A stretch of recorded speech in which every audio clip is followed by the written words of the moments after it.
তব কথামৃতং তপ্ত জীবনং কবিভিড়িতং কলমশাপহম শ্রবণমঙ্গলম শ্রীমদাততং ভুবি গৃণন্তি যে ভুরিদা জনা।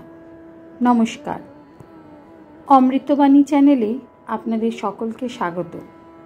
শ্রী শ্রী ঠাকুর, মা ও স্বামীজির রাতুল চরণে শতকোটি প্রণাম জানিয়ে শুরু করছি আমাদের আজকের পাঠ। 1884 জুন, অষ্টম পরিচ্ছেদ। প্রতাপকে শিক্ষা, ব্রাহ্ম সমাজ ও কামিনী কাঞ্চন। প্রতাপ: যারা মহাশয়ের কাছে আসেন তাদের ক্রমে ক্রমে উন্নতি হচ্ছে তো? শ্রীরামকৃষ্ণ: আমি বলি যে সংসার করতে দোষ কি? তবে সংসারে দাসীর মতো থাকো। গৃহস্থের সাধন। ঠাকুর বলছেন, দাসী মনিবের বাড়ির কথায় বলে আমাদের বাড়ি, কিন্তু তার নিজের বাড়ি হয়তো কোনো পাড়া গায়। মনিবের বাড়িকে দেখিয়ে মুখে বলে আমাদের বাড়ি, মনে জানে যে ও বাড়ি আমাদের নয়, আমাদের বাড়ি সেই পাড়া গায়। আবার মনিবের ছেলেকে মানুষ করে আর বলে হরি আমার বড় দুষ্টু হয়েছে, আমার হরি মিষ্টি খেতে ভালোবাসে না। আমার হরি মুখে বলে বটে, কিন্তু জানে যে হরি আমার নয়, মনিবের ছেলে।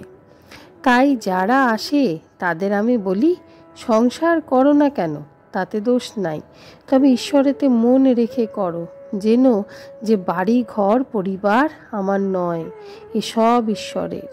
আমার ঘর ঈশ্বরের কাছে। আর বলি যে তার পাদপদ্মে ভক্তির জন্য ব্যাকুল হয়ে সর্বদা প্রার্থনা করবে। বিলাতের কথা আবার পড়িল।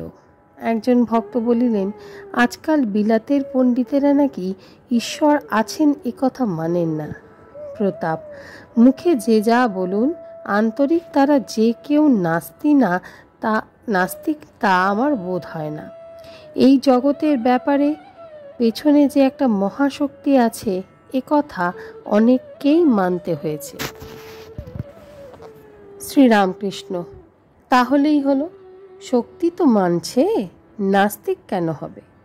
প্রতাপ: তাছাড়া ইউরোপের পণ্ডিতরা মোরাল গভর্নমেন্ট, সৎকার্যের পুরস্কার আর পাপের শাস্তি এই জগতে হয় এ কথাও মানেন। অনেক কথাবার্তার পর প্রতাপ বিদায় লইতে গাত্রোত্থান করিলেন। শ্রীরামকৃষ্ণ প্রতাপের প্রতি: আর কি বলবো তোমায়, তবে এই বলা যে আর ঝগড়া বিবাদের ভেতর থেকো না। আর এক কথা, কামিনী কাঞ্চনই ঈশ্বর থেকে মানুষকে বিমুখ করে, সেদিকে যেতে দেয় না। এই দেখো না, সকলেই নিজের পরিবারকে সুখ্যাত করে, সকলের হাস্য, তা ভালোই হোক আর মন্দই হোক। যদি জিজ্ঞাসা করো তোমার পরিবারটি কেমন গা, অমনি বলে আগে খুব ভালো।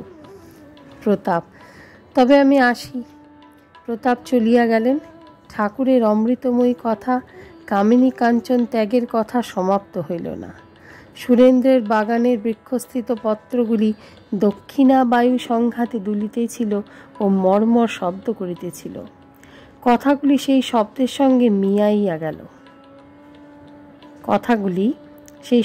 সঙ্গে মিশাইয়া গেল।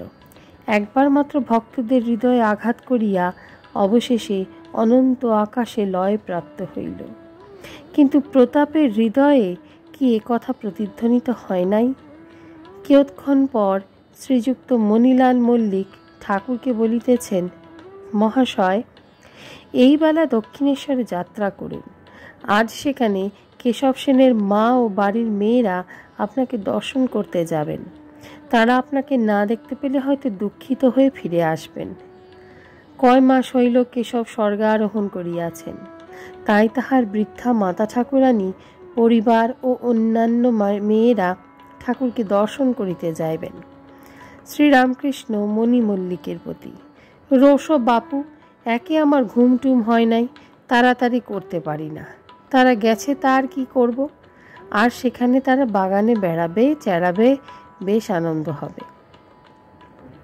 কিয়ৎক্ষণ বিশ্রাম করিয়া ঠাকুর যাত্রা করিতেছেন, দক্ষিণেশ্বরে যাইবেন।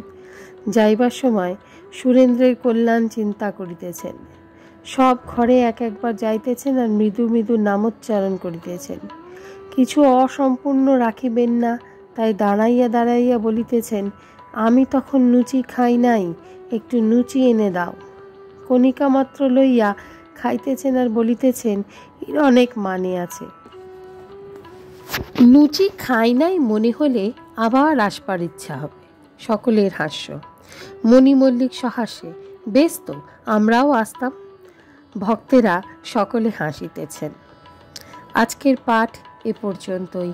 নমস্কার। কথামৃতের সুধাধারার সাথে শ্রী শ্রী ঠাকুর, মা ও স্বামীজির অনুধ্যানের জন্য চ্যানেলটি সাবস্ক্রাইব করুন।